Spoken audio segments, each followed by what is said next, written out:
오늘 누가복음 9장 51절에서 56절의 말씀을 가지고 예수를 닮아가는 길이라는 말씀 제목으로 함께 은혜를 나누고자 합니다. 한 마을에 유명한 대장장이가 있었습니다.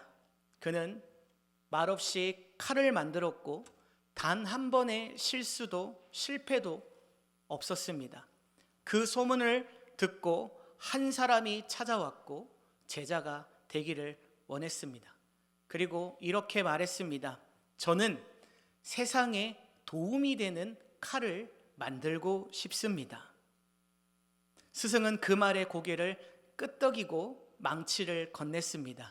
내가 3년간 불을 피우고 망치질을 하면 언젠가는 철이 너에게 말을 걸 것이다.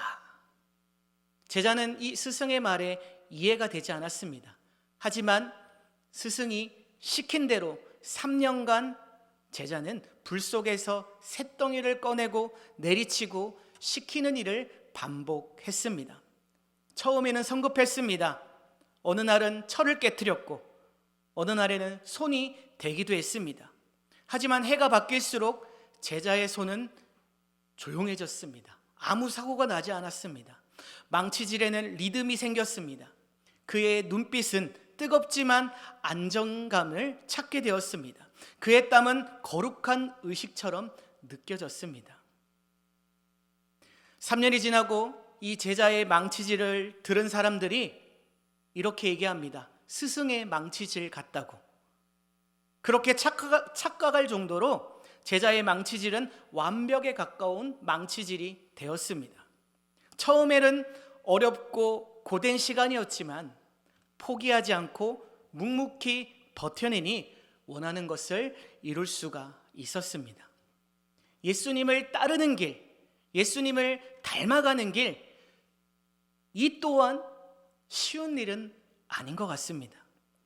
신앙생활을 하다 보면 내가 생각하는 세상의 가치관과 예수님께서 말씀하시는 성경에서 말하는 가치관이 충돌하게 됩니다.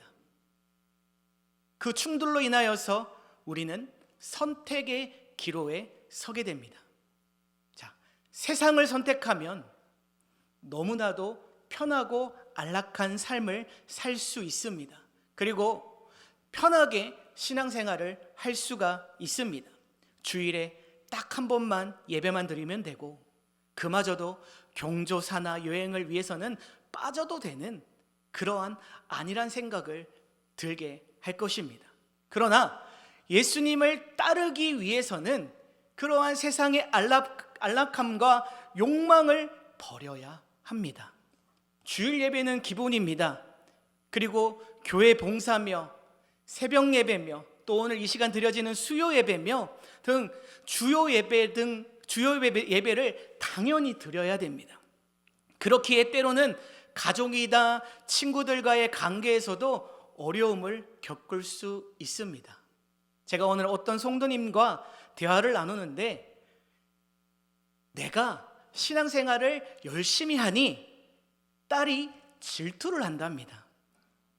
이런 말을 했다고 합니다. 엄마, 나야 교회야 라고 할 정도로 우스갯소리였지만은 그 딸이 시샘에서 교회 다니는 것을 막고 있다라는 거예요. 그런데 담대하게 당연히 교회라고 말씀하셨대요. 이처럼 신앙생활 하는데 우리의 선택이 중요하다라는 겁니다. 우리는 지금 이 수요 예배를 선택하여서 이 자리에 오셨습니다. 하나님께서 기뻐하시고 하나님께서 크신 복을 더하여 주실 줄 믿습니다. 이에 예수님은 우리에게 누가복음 9장 62절 말씀에 이렇게 말씀하십니다. 손에 쟁기를 잡고 뒤를 돌아보는 자는 하나님 나라에 합당하지 않다.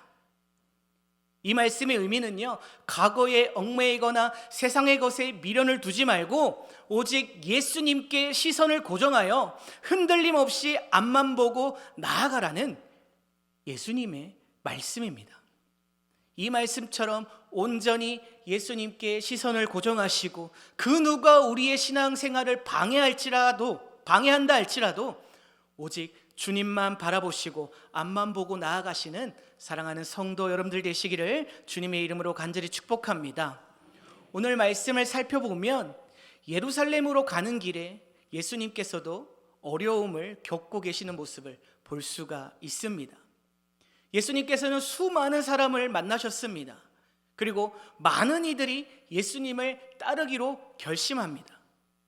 예수님은 그 수많은 사람들을 만나고 또 많은 이들이 따랐기 때문에 거절이라는 것을 당해본 적은 거의 없으십니다. 그런데 오늘 본문 말씀에 보면 예수님을 따르는 길을 거부하는 사람들이 등장합니다. 누구입니까? 바로 사마리아 사람들입니다. 예수님께서 예루살렘으로 향하시는 길에 사마리아의 한 마을을 지나시게 되었는데 그 마을 사람들은 예수님을 영접하지 않습니다. 왜 그랬을까요? 왜 예수님을 영접하지 않았을까? 당시 유대인들은 사마리아 사람들을 이방인의 피가 섞인 혼혈 민족이라고 여기며 멸시했습니다. 사람 취급도 하지 않았습니다. 그래서 사마리아인들은 유대인들과 다른 성경을 가지고 있었고 예루살렘 성전이 아닌 그리심 산에 자신들만의 성전을 세워 예배했습니다. 아마도 사마리아인들이 예수님께서 유대인의 성지인 예루살렘으로 향해 가신다는 사실이 첫 번째로 불만이었을 겁니다. 53절 말씀에 이렇게 기록합니다. 예수께서 예루살렘을 향하여 가시기 때문에 그들이 받아들이지 아니하는지라. 성도 여러분, 상대방에게 불만을 가지면 어떠한 좋은 말을 한다 한들 좋게 받아들일 수 있을까요? 아무리 좋은 말이라도 그 사람이 마음에 들지 않고 그 사람이 별로이면요, 그 좋은 말도 별로입니다. 좋게 받아들이지 않습니다. 본문의 사마리아인들도요, 예수님께 대한 불만이 있으니 예수님을 메시아로 인정하지 않습니다. 그리고 예수님의 가르침에 관심이 없습니다. 오히려 자신들의 신앙과 전통을 고수하면서 예수님을 배척하고 있습니다. 예수님을 배척한 이 사마리아인들을 보고 제자들의 반응과 예수님의 반응은 어떠했을까요? 먼저 제자들의 반응입니다. 54절 말씀을 함께 읽어보도록 하겠습니다. 시작. 주여, 우리가 불을 명하여 하늘로부터 내려 저들을 멸하라 하기를 원하시나이까. 여기서 야고보와 요한이 예수님을 푸대접한 것이 화가 나는 것은 이해하지만 여기 말씀에 보면 본인들이 기도하면 하늘에서 불이 떨어질 수 있을까요? 예수님이면 가능할 텐데 제자들이면 가능할까요?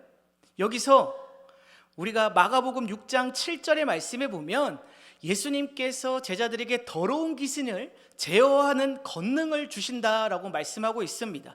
6장 7절 말씀에 보면 12제자를 부르사 둘씩 보내시며 더러운 귀신을 제어하는 권능을 주시고, 이어 예수님께서 제자들에게 권능을 주심으로 제자들은 나가서 많은 귀신들을 쫓아내고 많은 병자들을 고쳤습니다.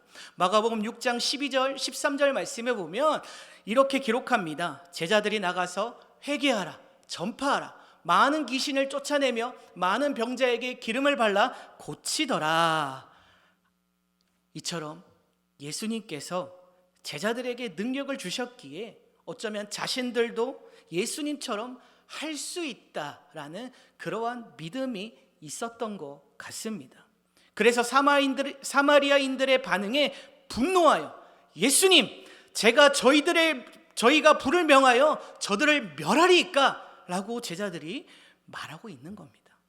자, 그렇다면 이런 제자들의 말에 예수님은 어떠한 반응을 보이셨을까? 그래, 어서 명하여서 하늘에서 불을 내리게 하여라 라고 말씀하셨을까요? 아닙니다. 오히려 야고보와 요한을 꾸짖는 모습을 볼 수가 있습니다. 왜 꾸짖으셨을까요? 본문에는 이유가 나오지 않습니다. 이유가 나오지 않지만은 예수님께서는 제자들에게 하신 말씀을 성경에서 살펴보면 그 이유를 알 수가 있습니다. 누가복음 19장 10절 말씀을 함께 읽어보도록 하겠습니다. 시작. 인자가 온 것은 잃어버린 자를 찾아 구원하려 함이니라. 아멘. 마태복음에는 더 자세하게 기록되어 있습니다. 마태복음 20장 28절 말씀에 보면 인자가 온 것은 섬김을 받으려 함이 아니라 도리어 섬기려 하고 자기 목숨을 많은 사람의 대속물로 주려 함이니라. 그렇습니다.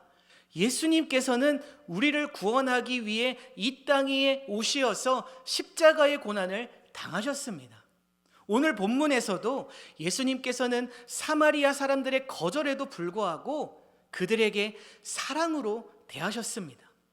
구원의 길로 인도하고자 하셨습니다.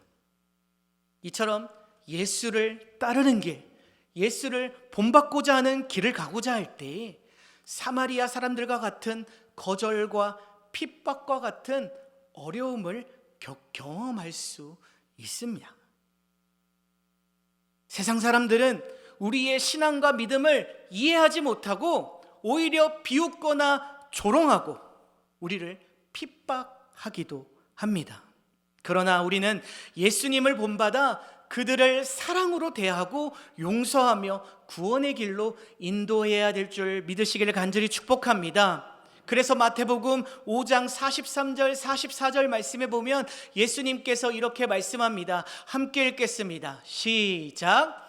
또 내 이웃을 사랑하고 내 원수를 미워하라 하였다라는 것을 너희가 들었으나 나는 너희에게 이르노니 너희 원수를 사랑하며 너희를 박해하는 자를 위하여 기도하라. 아멘. 이 예수님께서 말씀하신 이 일이 쉬울까요? 참으로 어려운 일입니다. 지난번에도 설교하며 말씀드렸던 것 같습니다. 참으로 어려운 일입니다. 그 어려운 일을 예수님께서는 하셨다라는 거예요. 그 어려운 일을 예수님께서는 십자가를 통하여서 하셨다라는 겁니다. 그 어려운 일을 십자가로 죽으시고 3일 만에 부활하셨다라는 겁니다. 사랑하는 성도 여러분, 세상의 거절에 낙심하지 마시기 바랍니다. 오히려 예수님의 사랑을 전하는데, 예수님의 사랑, 그 복음을 전하는 데에 더욱 힘쓰시기를 주님의 이름으로 간절히 축복합니다. 이처럼 예수님을 따르는 길, 예수님을 닮아가는 길은, 구원으로 가는 길은 좁고 험난합니다. 세상의 유혹과 방해가 끊임없이 우리를 유혹하고 때로는 우리의 믿음을 흔들기도 합니다. 하지만 예수님께서는 마태복음 28장 20절에서 약속하여 우리에게 말씀하여 주셨습니다. 내가 너희에게 분부한 모든 것을 가르쳐 지키게 하라. 볼지어다 내가 세상 끝날까지 너희와 항상 함께 하시리라. 아멘. 사랑하는 성도 여러분, 예수님의 약속을 굳게 믿고 담대하게 최선을 다하여서 예수님을 닮아가시는 삶을 사시기를 간절히 축복합니다. 하나님께서 주시는 그러한 놀라운 축복을 받고 누리며 살아가시는 사랑하는 서대전 성결교회의 모든 성도님들 되시기를 주님의 이름으로 간절히 축복합니다.